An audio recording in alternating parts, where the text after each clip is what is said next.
We all love a good story, right? Where there's a protagonist and they go through this incredible journey and they face these battles and these difficulties and oh my goodness, plot twist, and oh my goodness, there's these unexpected characters that erupt, and oh my goodness, there's all this drama and this intensity and this vitality and vivacious wonder permeating the pages of the book. We all love a good story where there is this main character, a protagonist of sorts, and they go on some journey, some adventure, some quest, and through that they face challenges and difficulties, and they go through these ups and downs, and they learn and they discover and they grow and they expand and they learn so much on the way. And then there's this climax, and there's this point where we don't know what's going to happen. And there's this point where everything peaks, and all of the intensities that have been building, everything from the very first sentence of the story to all of the chapters building up and accumulating energy have built up. And now all of a sudden we're at the climax, and we don't know what's going to happen. And all of a sudden everything is suspended.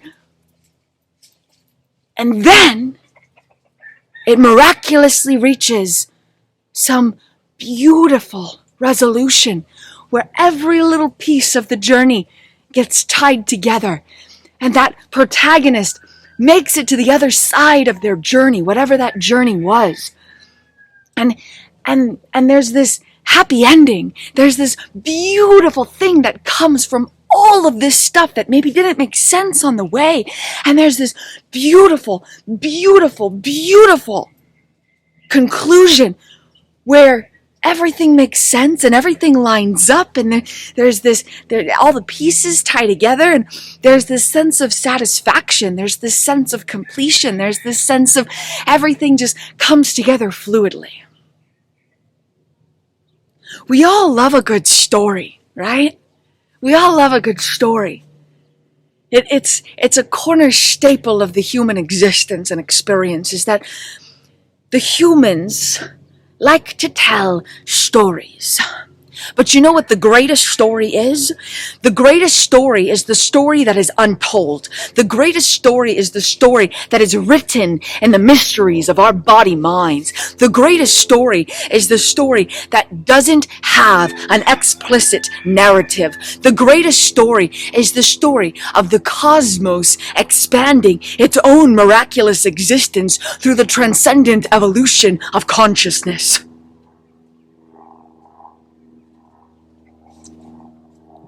We all love a good story. But the most miraculous stories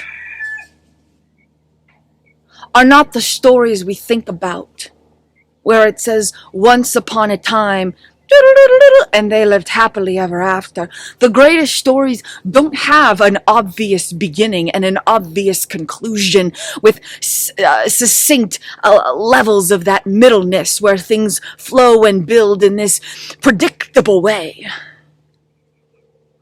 The greatest stories are the stories of divine consciousness. And the greatest stories are the untold mysteries of the body-mind. And these are the greatest stories that could ever exist. Whether they are told or untold, whether they are known or unknown, whether they have an explicit narrative dialogue, or whether they are more expansive than a conscious mind could ever perceive or comprehend.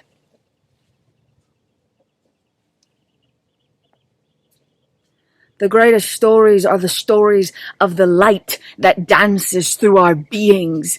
And it is invisible, and yet it is everything, everywhere. You cannot look and say, wow, did you see that light ray? Yeah, it was just right there, like a solid object. No. And yet light is everything. Light is everywhere. Light is illumination.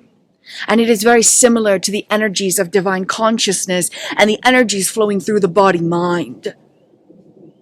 You cannot grasp them fully if you attempt to, and yet they are everything, everywhere, permeating every corner of reality, transcending every story that has ever been told, transcending every story that has ever been known.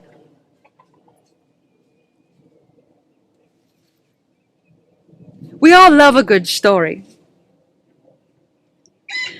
We all love a good story where you follow the mysteries of a journey, learning and discovering along the way.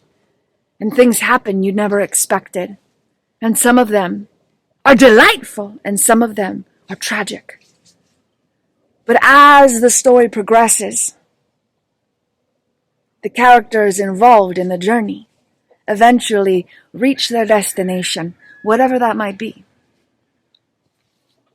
But here's the thing about divine consciousness and body-mind wiring, and the energies flowing through these two realities that seem to have nothing in common with each other.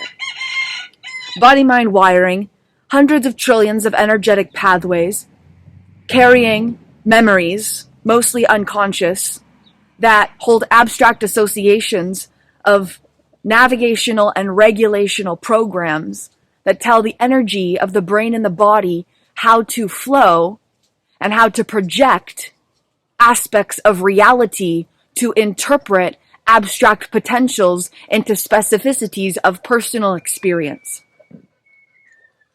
Divine consciousness. Oh yeah, and existing in a mortal human form, right? Existing on the physical plane in like a mortal human form.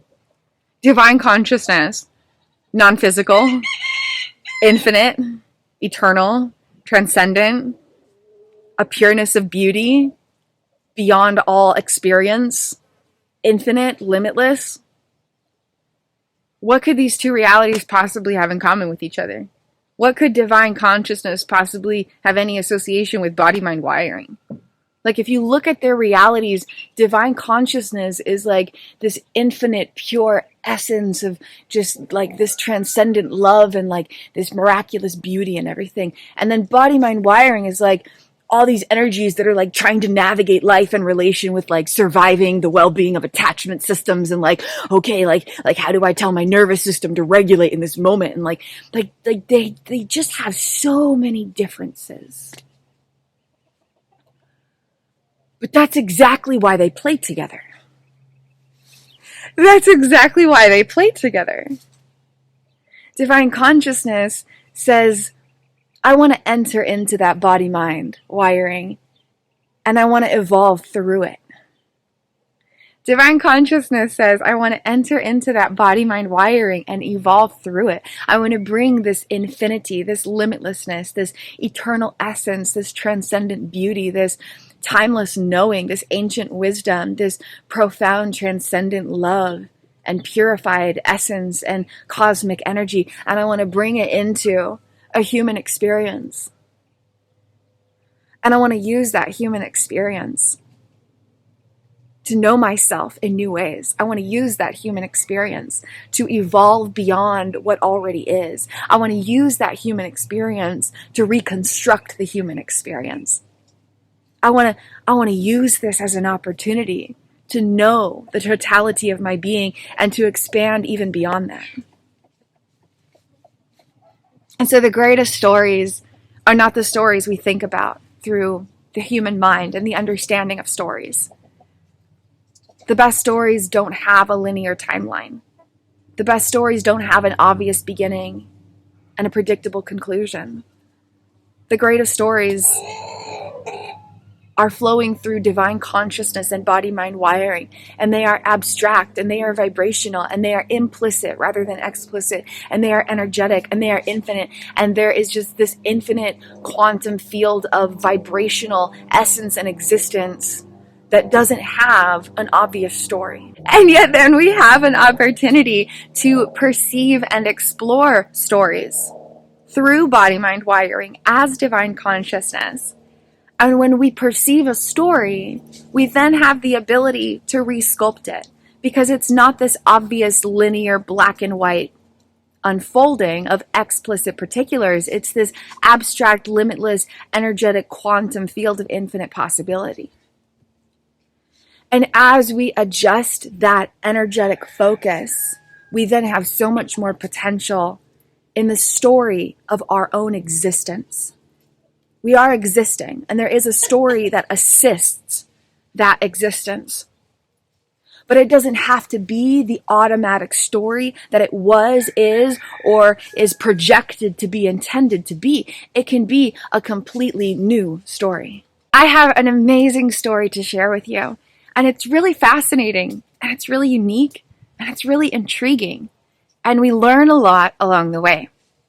So play with me here as we explore this story and then learn from it and see how we can use this story and what is learned from it to move forward, to co-create greater realities of expansion through divine consciousness and through the brain-body structures of body-mind wiring.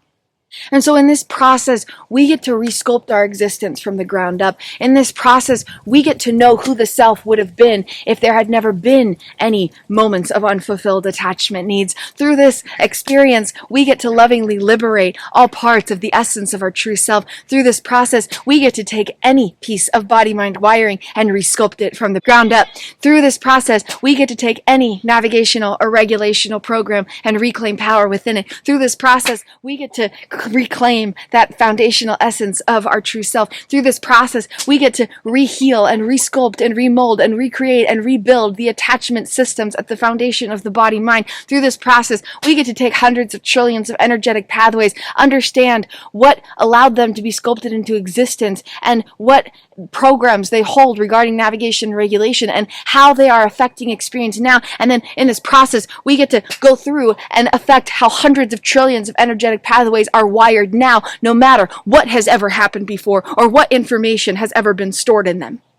And that is the power of divine consciousness. That is the power of the true self. That is the power of the parts of the self when they can know themselves as love and know themselves independently of personal experience and know themselves beyond the automated projections through body-mind navigation or brain-body wiring. And in this process, any story can be rewritten or dissolved or recreated.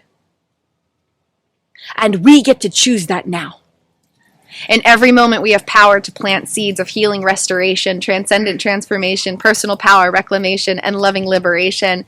And this journey gets to be fun and easy and playful and light and colorful and expansive and joyous every step of the way, no matter what we're going through, no matter if we're facing the greatest depths of darkness and impossibility, no matter if we are going through a process of spiritual awakening, a process of knowing who we actually are, a process of expanding into the divine consciousness of our infinite soul self. And this journey gets to be fun and beautiful and blissful and rewarding every step of the journey, not just when we reach the fulfillment of our destination. And I am grateful and honored to serve as a guide along this journey. Thank you for being here, and thank you for being you. Please explore all my infinite offerings, and I look forward to connecting with you through any of my services and creations or through another of my free content creations here. Have a beautiful and blessed day, and dare to reclaim power of the divine consciousness in your body-mind by transcending the story.